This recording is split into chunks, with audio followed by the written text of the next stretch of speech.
Okay, picture this. You wake up on the morning of your 65th birthday. You've worked incredibly hard for over 40 years. You did exactly what you were taught growing up, right? You saved diligently from every single paycheck, you completely avoided crippling debt, and you always lived within your means. But as you sit down with your morning coffee and actually look at your retirement accounts, this cold realization just washes over you. Despite doing everything right by the traditional playbook, you are hundreds of thousands of dollars behind where you absolutely could have been. It's a gut punch.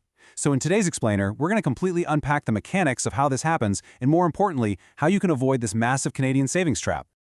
And look, that gap we're talking about, it isn't just a little bit of pocket change. We are talking about a staggering $500,000 shortfall.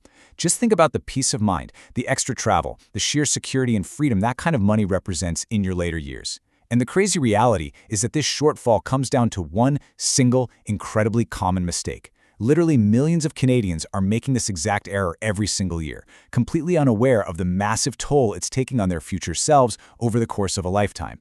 Now, before you start panicking, it's really important to realize that this immense loss doesn't come from gambling your life savings on some highly speculative wild bets. It doesn't come from a devastating stock market crash that wiped out your portfolio, and it definitely isn't the result of some unpredictable financial disaster. You didn't do anything reckless at all. It comes simply from following outdated, traditional advice that used to work decades ago but is now mathematically broken. It's literally just one simple mistake: believing that saving your money is the exact same thing as investing your money. Right, let's actually break down how this happens. To really understand the mechanics here, let's look at two identical savers side by side. We'll call them Person A and Person B. Now, they both earn the exact same salary, and they both have this rock-solid discipline to put away $500 every single month. Neither of them spends recklessly, but the difference in the paths they choose is huge. Person A takes the very traditional route, putting that $500 straight into a regular savings account, earning roughly 2% a year. Person B, on the other hand, chooses a totally different path. They invest that exact same $500 into a diversified tax-free savings account, aiming for an average historical return of about 8% annually over the long term. Same effort, completely different mechanics. So why does Person A's strategy, which feels so safe and secure, fail so spectacularly over time? Well, that brings us to the invisible thief, inflation. We all know what inflation is generally, but the real danger lies in how it specifically breaks the traditional savings model. It makes the saving-only approach not just a little overly conservative, but structurally flawed. You see, inflation doesn't announce its arrival. It just operates quietly, slowly, and methodically, eating away at the purchasing power of every single dollar you have sitting idle in a basic bank account over a 30-year stretch. I mean, we've all felt the sting of inflation firsthand. That $2 coffee from the past is easily $5 today. And let's not even talk about the upcharge if you want oat milk. But when you apply that same math to a housing market, where a $350,000 house is now clearing well over $800,000 in many Canadian cities, the mechanics become incredibly clear. It simply takes far more dollars today to buy the exact same assets. The house is the exact same house. The only thing that changed is the actual value of your money. Which leads us to this brutal reality check. If your savings are growing slower than inflation, you are actually losing purchasing power every single year. Just let that sink in for a second. By simply saving your money in a low-interest bank account, you aren't actually playing it safe. You're stepping onto an economic treadmill that just keeps speeding up. If inflation is running at 3 or 4% and your savings account is only paying you 2%, your money is mathematically guaranteed to lose value over time. You are safely, predictably, and quietly becoming poor. Your money simply has to grow faster than the rising cost of living. Okay, let's look at the actual mathematical proof of why this is so absolutely critical. Fast forward 30 years. Person A, who diligently kept putting $500 a month into that 2% savings account, ends up with roughly $245,000. Not terrible, right? But look at Person B. By investing that exact same amount at an average 8% return, Person B ends up with roughly $745,000. That is a $500,000 difference. Person B didn't work a single hour harder. They didn't save a single penny more out of pocket. They literally just put their money in a place where it actually had a chance to grow. And this perfectly demonstrates one of the most powerful concepts in finance. Compound interest rewards patience far more than perfection. Time in the market is absolutely critical here. When you start early, you trigger this incredible strategic advantage. You actually need to put in way less of your own hard-earned cash to achieve financial security later in life. The heavy lifting is done entirely by the compounding effect. Your money makes money, and then that newly generated money makes even more money. It's like a giant snowball rolling down a hill, building serious momentum when you give it decades to run. All right, so how do we get on the right side of this math? It's actually a highly effective, simple, three-step Canadian action plan.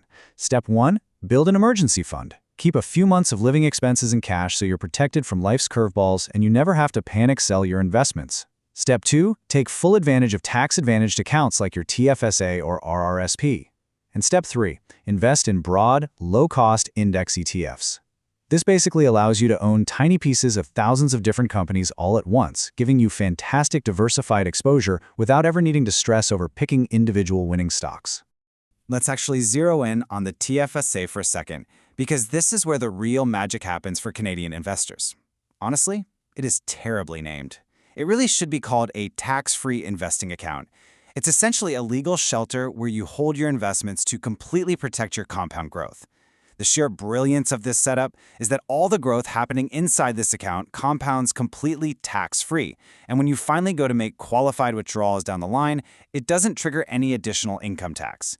It legally shields your wealth from being eroded by taxes, while your investments do the heavy lifting of outpacing inflation.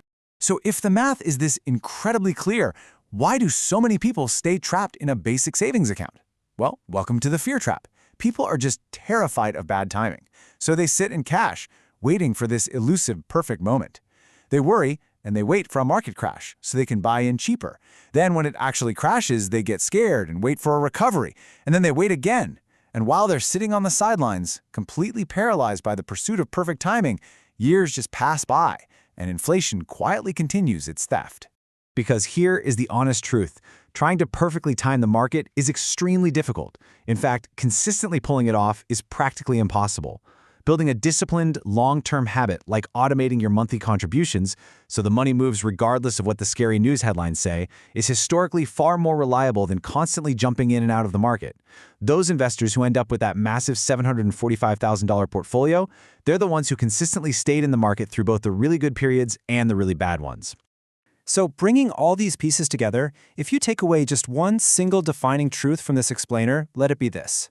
The biggest financial mistake most Canadians make is not buying the wrong stock. It's letting their money sit entirely still for decades. The true cost of inaction, of playing it overly safe in a basic bank account, is literally hundreds of thousands of dollars over a lifetime. The difference between merely saving and actually investing is profound. And the earlier you start making your money work for you, the more unstoppable that compound growth becomes. Ultimately, your future self is heavily depending on the financial decisions you choose to make today. You've got the tools, you've seen the math, and now you know exactly what trap to avoid. So I want to leave you with a question to really reflect on as you chart your own financial journey. What's the biggest money lesson you've learned so far? Whether it's realizing the stealthy costs of inflation, the crucial importance of automating your investments, or just the sheer power of starting early, take a moment to really think about it. Thank you so much for joining me for this explainer today. Keep learning, keep growing, and I'll catch you next time.